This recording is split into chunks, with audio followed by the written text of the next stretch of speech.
And lagi ko sinasabi sa kanya to na sa mga susunod mo pang gustong maabot, hayaan mo kung yung ilang bagay doon, makatulong ako. Hindi ko magagawa lahat.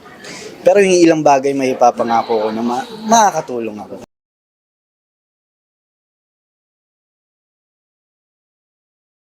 Sobrang kasi nakikita nila kami na parang mga kuya at ate nila kami.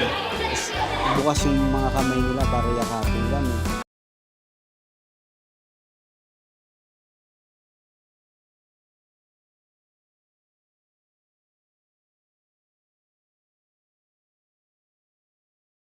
Yung mga pinagdaanan nila sa buhay nila parang wala lang. Lagi kong sinasabi kapag tinatanong ako kung meron ba akong regret sa buhay, lagi kong sinasabi na wala kasi meron ako natutunan.